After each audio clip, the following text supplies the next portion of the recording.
There is something profoundly disruptive about an empath who stops chasing. Most avoidants have built their emotional world around a predictable pattern. They pull away, and people pursue. They create distance, and others rush to close the gap. They become silent, and someone anxiously fills the silence with reassurance, pleading, or emotional labor. Over time, this pattern becomes their proof of control. It confirms their unconscious belief that intimacy can be managed from a distance. That connection can be regulated on their terms, and that no matter how far they retreat, the other person will remain emotionally available. Then they meet an empath who changes the entire dynamic. This empath feels deeply. They care genuinely. They offer warmth, understanding, and emotional presence. But unlike the others, they do not chase. They do not abandon their self-respect in the name of love. They do not confuse empathy with self-erasure. They remain open-hearted, but they are grounded. They are emotionally available, yet internally anchored. And for the avoidant, this becomes psychologically destabilizing, because the avoidant expects pursuit. They expect that distance will increase the other person's emotional investment. They expect silence to create anxiety. They expect withdrawal to trigger desperation. These expectations are not random. They are rooted in the emotional patterns they have experienced over and over again. Their defenses are designed around these reactions. But when the empath does not respond in that familiar way, the avoidant loses the emotional script that has protected them. For the first time, distance does not create control. Instead of chasing, the empath remains calm. Instead of begging for reassurance, the empath stays centered. Instead of proving their worth, the empath quietly honors it. That quiet self-possession carries enormous psychological weight. It forces the avoidant into unfamiliar territory because now they are confronted with someone whose emotional state is not dictated by their withdrawal. The empath is saying, without words, I care about you, but I will not lose myself to keep you. That is a kind of strength many avoidants have never encountered. Why is this so powerful? Because avoidant attachment often depends on asymmetry. One person reaches, the other retreats. One person overfunctions emotionally, the other withholds. This imbalance allows the avoidant to feel safe because they remain in the position of emotional control. But the empath who stops chasing dissolves that imbalance. Now the connection is no longer governed by fear. Now the avoidant cannot rely on withdrawal as leverage. Now emotional availability exists without emotional dependency. And that changes everything. The avoidant begins to feel something they rarely allow themselves to feel, uncertainty. They begin to wonder if this person might actually leave. They begin to sense that the love being offered is genuine, but not guaranteed. And in that realization, the emotional walls begin to shake. Because what makes someone unforgettable is not intensity, it is integrity. The empath who chases may be deeply loving, but their pursuit often reassures the avoidant that they hold the power. The empath who remains present without pursuit communicates something far more profound. My love is real, but so is my boundary. That message is unforgettable because it combines warmth with strength. And human beings are deeply moved by what they cannot manipulate. The avoidant may not consciously understand why this empath affects them so deeply, but internally they feel the difference. They feel the absence of desperation. They feel the dignity in the silence. They feel the presence of someone who is emotionally generous, but not emotionally dependent. This creates respect. And respect, in many cases, reaches deeper than affection. Because affection can be taken for granted. Devotion can be expected. But self-respect commands attention. It interrupts old patterns. It forces reflection. It awakens the awareness that love does not have to come wrapped in neediness. For the avoidant, this realization is transformative because it reveals a new model of intimacy, connection without control. And that is what makes this empath unforgettable. Not because they demanded attention, not because they fought to be chosen, but because they embodied a rare kind of emotional power, the power to care deeply without surrendering themselves. That kind of presence lingers in the mind of the avoidant long after the moment has passed because it represents something they secretly long for but struggle to trust. Love that is steady, love that is mature, love that does not collapse under fear. The empath who stops chasing becomes unforgettable because they reveal that real love does not beg. It stands. And sometimes the strongest act of love is the refusal to run after someone who expects you to. What makes a securely grounded empath so unsettling to an avoidant is not intensity, not drama, and not pursuit. It is calm presence. Avoidants are often not reacting to love itself, they are reacting to what love activates inside them. And most of the time, what they encounter is emotional volatility. People who chase them tend to become anxious, unpredictable, and emotionally reactive. That reaction actually reinforces the avoidant's internal belief that closeness equals pressure, expectation, or loss of freedom. So they retreat further, not necessarily because they don't feel, but because they feel too much at once and don't have a structured way to process it. Now place a different kind of empath in that dynamic. This empath is emotionally aware, but not emotionally reactive. They are sensitive, but not destabilized. They can feel deeply without collapsing into fear or overthinking. When the avoidant withdraws, this empath does not spiral into panic. When communication becomes inconsistent, they do not chase validation. When emotional distance appears, they do not immediately assume rejection. Instead, they observe. They stay present with themselves. They remain steady. And that steadiness changes the entire psychological field of the relationship. Because what the avoidant expects is emotional escalation. What they are used to is someone trying to close the gap at any cost. But what they encounter instead is someone who does not abandon themselves in the process of loving them. This creates an internal contradiction for the avoidant. On one hand, there is emotional safety. The empath is not demanding, not controlling, not overwhelming. There is no pressure to perform emotional availability. There is no manipulation through guilt or fear. This feels safe to the avoidant nervous system. But on the other hand, there is something far more confronting: emotional accountability. Because the empath's calm presence silently communicates something very important. I can love you without losing myself, and I will not participate in a dynamic that requires me to abandon my stability. That message does not attack the avoidant. It does not accuse them. It does not chase them. But it does expose something they usually avoid seeing. It reveals that emotional withdrawal is not neutral. It has impact. It affects connection. And more importantly, it is being witnessed without distortion. This is where the mirror effect begins. Avoidants often live with internal narratives that justify distance. They tell themselves they need space, that closeness is overwhelming, that people are too demanding. And in many cases, those narratives feel true because they have never been reflected back through a stable emotional presence. But the securely grounded empath does something different. They do not amplify the avoidant's fear, nor do they feed it. They simply remain emotionally consistent in their own values. And consistency is what creates psychological pressure, not aggression, clarity. The avoidant begins to notice something uncomfortable. Their usual strategies are not producing the same effect. Withdrawal does not lead to pursuit. Silence does not lead to panic. Emotional distance does not result in chaos from the other person. Instead, it results in calm evaluation. That calmness is what unsettles them. Because it introduces a new possibility, that they are not dealing with someone who is emotionally dependent on their presence. They are dealing with someone who is emotionally self-regulated. And when someone is self-regulated, they cannot be controlled through inconsistency. This is where the empath's secure attachment becomes deeply transformative, not through force, but through contrast. It exposes the avoidant to a different emotional architecture.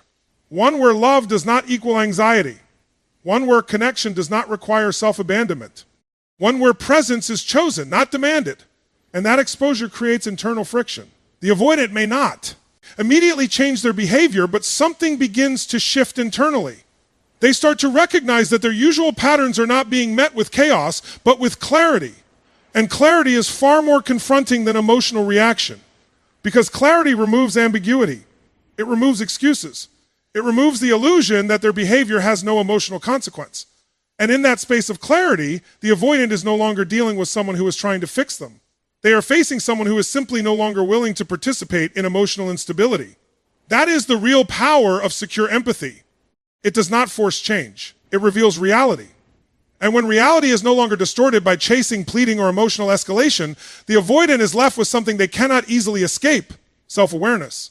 And self-awareness, when it finally arrives, is the beginning of every real transformation. Because once someone sees clearly how their emotional patterns affect connection, cannot fully unsee it again. The securely grounded empath does not win through pursuit. They win through presence. And presence, when stable enough, becomes a mirror that no defense mechanism can fully ignore. In the end, what unsettles the avoidant is not that someone demands more from them. It is that someone no longer needs to chase them to be emotionally real. And that changes everything.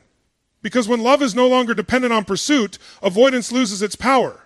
And what remains is truth quiet, undeniable, and impossible to fully dismiss. What we need to understand here is that emotional attachment is not just about intensity in the moment it is about the imprint someone leaves on your nervous system. An avoidant may walk away from many people, often convincing themselves that it was not that deep or not the right fit. But every now and then, there is one connection that doesn't leave cleanly. It stays. It lingers. Not because it was chaotic, but because it was real in a way that bypassed their usual defenses. And that is where this empath type becomes psychologically significant. This empath creates emotional presence. Not noise, not pressure, not performance, but presence. And presence is rare. Because most people, when they connect with someone emotionally unavailable, immediately begin adjusting themselves. They either become more anxious, more demanding, or more performative in order to secure closeness. That dynamic is loud. It is unstable. And the avoidant learns to categorize it as overwhelming. But the empath we are talking about does something different. They do not abandon their emotional depth, but they also do not distort themselves to gain proximity. They meet the avoidant with authenticity. They listen without overreaching. They care without collapsing. They engage without losing their center. That combination is what creates emotional imprinting, because what the avoidant experiences in that moment is not pressured as ease, not demanded as understanding, not pursued as connection that feels clean. And clean emotional connection is something the avoidant psyche is not used to trusting, but it is something they remember. Now here is where the deeper psychological mechanism comes in. Avoidants often maintain emotional distance because closeness feels like loss of autonomy. But when they encounter someone who is both emotionally present and emotionally self-contained, a new category of experience is formed. It is no longer closeness equals pressure. Instead, it becomes closeness might actually feel safe. That shift is subtle but profound. And even if the avoidant does not stay in the connection, the nervous system registers it. Because the body remembers emotional safety long before the mind rationalizes it. So when they leave, they may convince themselves they are fine. They may detach outwardly. They may even minimize the significance of the connection. But internally, something does not reset. Because emotional presence of that quality is not easily replaced. What follows is a comparison effect. Not conscious at first, but deeply felt. Other interactions begin to feel slightly flatter, slightly more transactional, slightly more effortful. Not because those people are less valuable, but because they do not carry the same depth of attuned presence. And this is where the empath becomes unforgettable. Not because they were the most intense, not because they were the most demanding, but because they were the most emotionally coherent experience the avoidant has had. There is also another layer here that is often missed. The empath does not just create connection with the avoidant, they create recognition.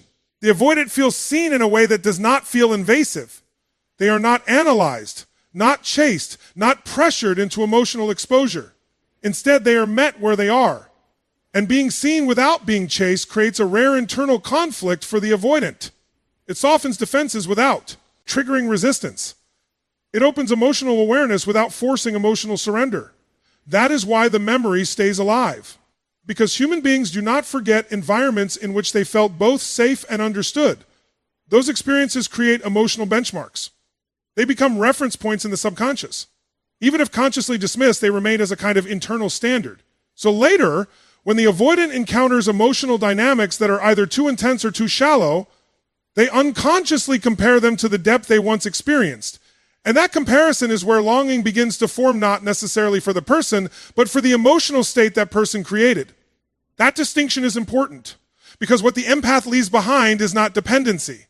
It is imprint. A psychological imprint of what it feels like to be emotionally met without being emotionally consumed. And that is why distance does not erase them. In fact, distance often amplifies the memory, because absence removes distraction. Without the ongoing interaction, the mind revisits emotional moments more clearly. The nervous system replays what felt meaningful, not what felt chaotic. So the avoidant may move on externally, but internally they are still processing something unresolved. The contrast between what they are used to and what they briefly experienced. And that contrast becomes a quiet form of emotional awareness. Not dramatic, not immediate, but persistent. Because once someone has experienced emotional presence that does not demand self-abandonment, they begin to recognize its absence everywhere else. And that recognition is where transformation slowly begins to form. Not through pursuit, not through pressure, but through memory that refuses to fully fade. And in the end, what makes this empath unforgettable is not that they held on too tightly, but that they offered something rare enough to be remembered even in their absence.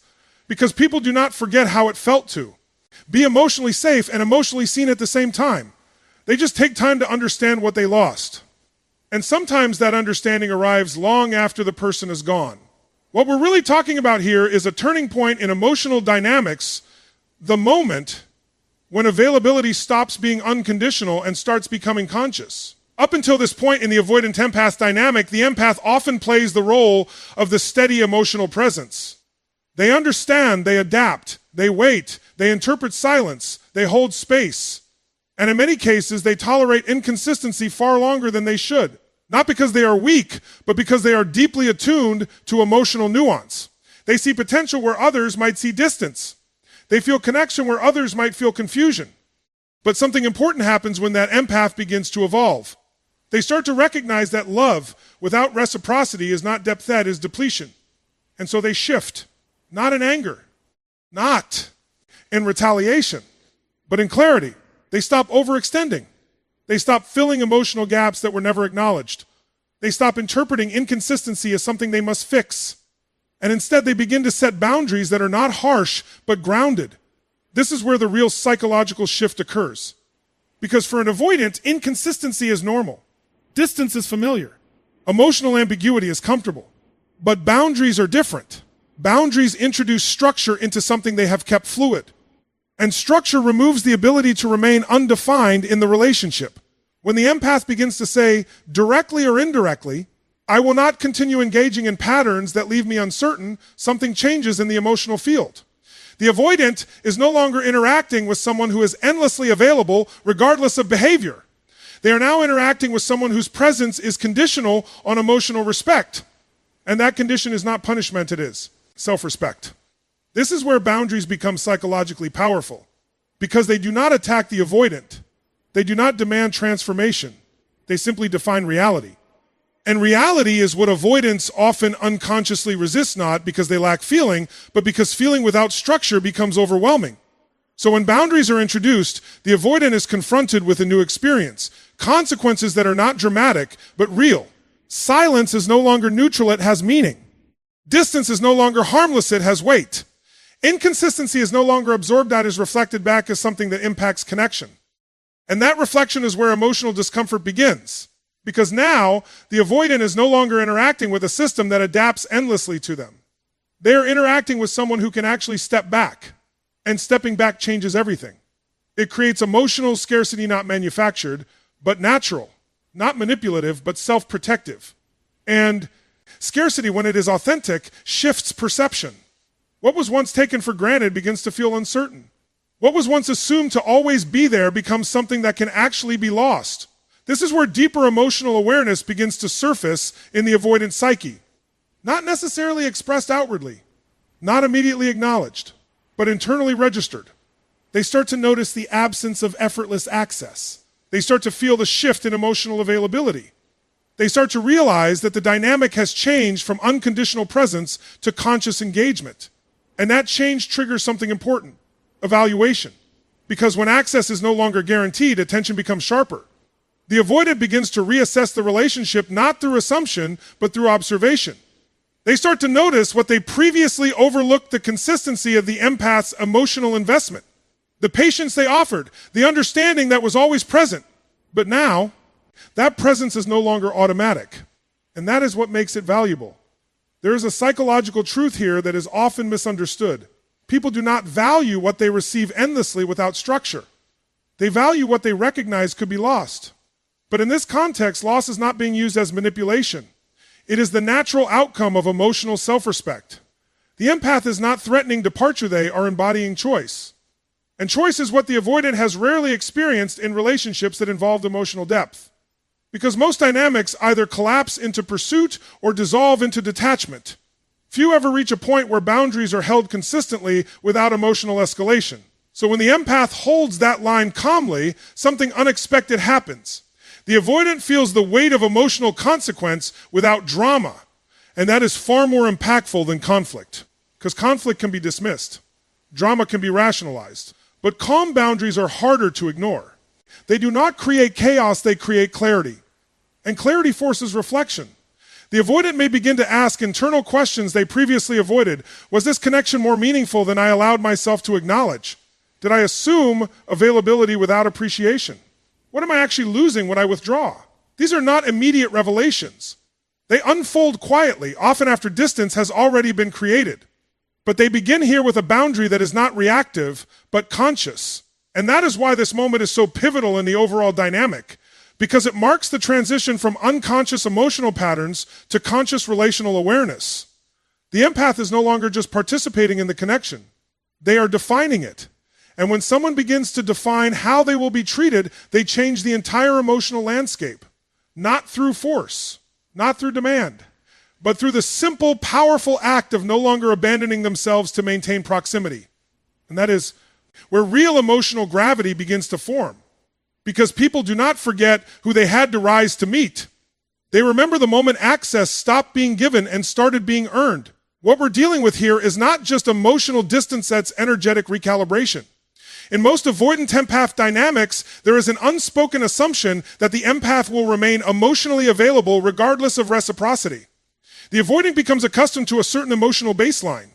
Even when they pull back, even when they go silent, even when they create distance, something in the connection remains intact. The empath is still there in some form, still understanding, still hoping, still emotionally reachable. That creates a psychological safety net for the avoidant. It allows them to disengage without fully confronting loss. But something shifts when the empath begins to withdraw their emotional energy. And it's important to understand what this really means. It is not about punishment. It is not about manipulation. It is not about trying to provoke a reaction. It is a natural consequence of emotional self-respect reaching its limit. The empath begins to recognize a simple truth. Emotional energy is not infinite when it is being poured into a one-sided dynamic. So they stop over-investing. They stop over-explaining. They stop emotionally compensating for absence. And gradually, they return their energy back to themselves. Outwardly, this may look like silence, but internally, it is a recentering. And that recentering is what the avoidant feels. Not immediately as drama, not immediately as confrontation, but as absence. Because what the avoidant has relied on, often without consciously acknowledging it, is the steady background presence of the empath's emotional availability. Even during distance, there was an unspoken sense that the connection still held emotional weight on the other side. When that weight is removed, the system changes. The dynamic no longer feels like distance with access still intact. It begins to feel like distance with emotional withdrawal. And that difference is psychologically significant. Now, the avoidant is no longer engaging with a person who is emotionally compensating for disconnection. They are engaging with someone who is no longer extending themselves into emotional gaps. This creates an experience they are not accustomed to, emotional consequence without confrontation. There is no argument. There is no breakdown. There is no dramatic exit. There is just a quiet recalibration of presence. And quiet recalibration is often more powerful than emotional intensity because it is harder to rationalize away. At this point, something begins to surface internally for the avoidant. Not always consciously, but emotionally. A sense of disruption, a subtle discomfort, a feeling that the emotional environment has changed in a way they did not initiate and cannot fully control. Because now, their withdrawal is no longer being met with energetic pursuit. Their silence is no longer being filled. Their emotional absence is no longer being compensated for. And this creates a form of emotional mirror they are not used to looking into. The empath is no longer reinforcing the illusion of continuity. Instead, they are embodying emotional independence. And emotional independence is what destabilizes the avoidance assumption that connection can remain unchanged, regardless of participation. This is where the internal shift begins. The avoidant starts to feel the gap not just between two people, but between expectation and reality. They expected emotional consistency regardless of behavior. What they experience instead is emotional proportionality. The more they withdraw, the less energy is available. The less they engage, the less connection is maintained. And this is not done out of revenge. It is simply the natural outcome of mutual emotional alignment finally replacing imbalance. But from the avoidance perspective, it feels like loss. Not because something is being taken away, but because something that was previously stable is no longer accessible in the same way. That instability forces awareness. And awareness is uncomfortable for someone who has structured their emotional life around controlled distance. Because now, the avoidant is faced with a reality they cannot fully manage. Emotional connection is not infinitely self-sustaining when one person withdraws. The empath is no longer reinforcing the illusion that love can remain unchanged without mutual presence. And so the avoidant begins to feel something they often avoid at all costs: emotional consequence, not punishment, not rejection, but consequence. The understanding that emotional investment has weight and withdrawal has impact. And when that realization begins to settle in, even subtly, it alters the emotional landscape of the relationship permanently. Because what was once taken for granted is now recognized as something that can diminish. And in that recognition, something unexpected begins to form not immediately regret, not immediately pursuit, but awareness.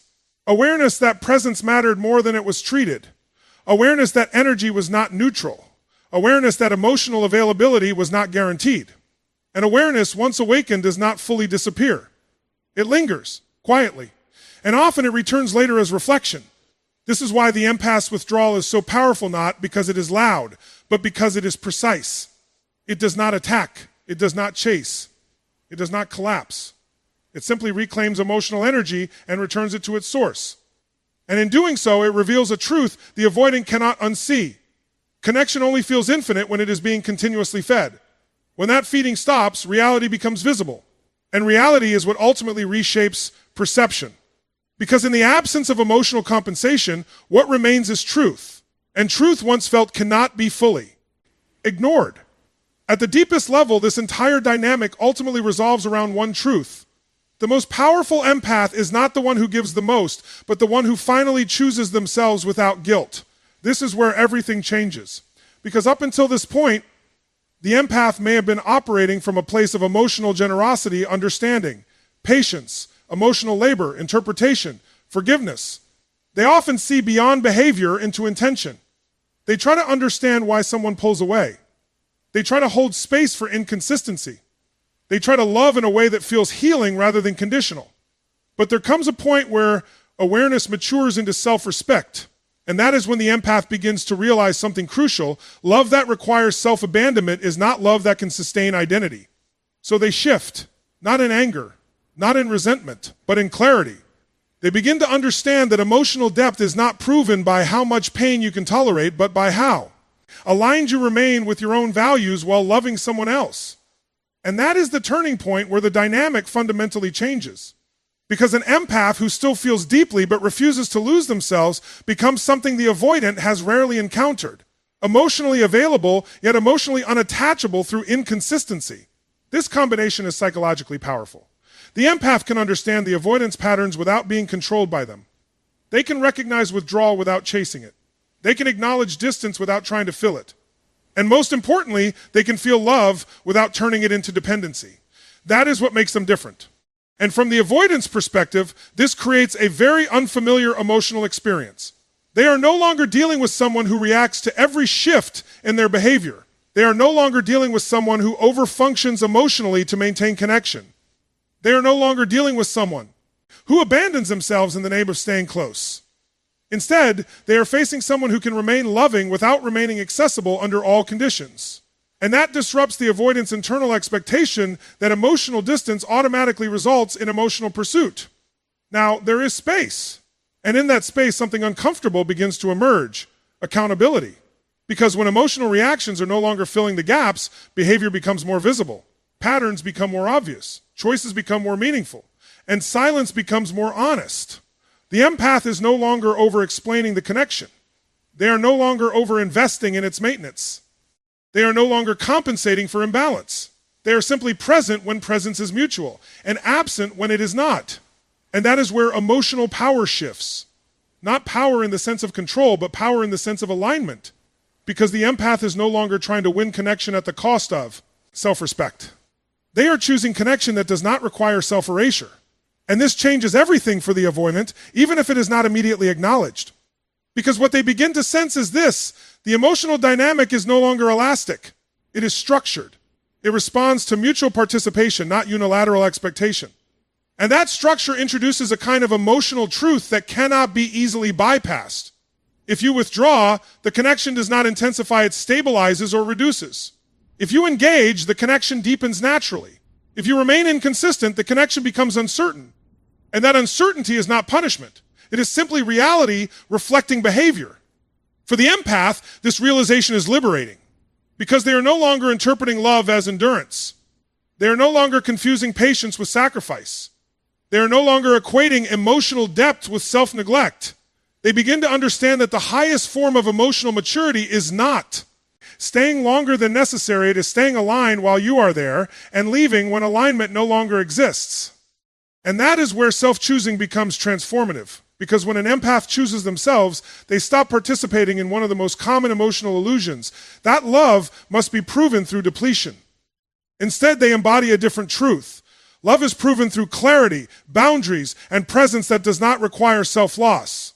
And this is what the avoidant feels most strongly over time, not rejection, not abandonment, but contrast. The contrast between a dynamic that demanded emotional instability and one that embodied emotional coherence. That contrast lingers, because even if the relationship ends or shifts, the emotional imprint remains. There was someone who could love deeply without chasing, who could care without collapsing, who could engage without losing themselves. And that becomes a reference point in the psyche, a standard, a memory that quietly reshapes what connection means. But the most important realization is this: the empath was never powerful because they were trying harder. They became powerful the moment they stopped abandoning themselves to maintain access. That is the true turning point. Because self-choosing is not withdrawal from love, it is refinement of how love is allowed to exist in your life. And once that standard is set, every future connection is measured against it. So the final lesson is simple but not easy. The moment you stop betraying yourself to keep someone close, you stop participating in dynamics that require your disintegration to survive. And that is where real emotional power begins. Because in the end, the strongest love is not the one that stays at any cost. It is the one that stays without losing who it is.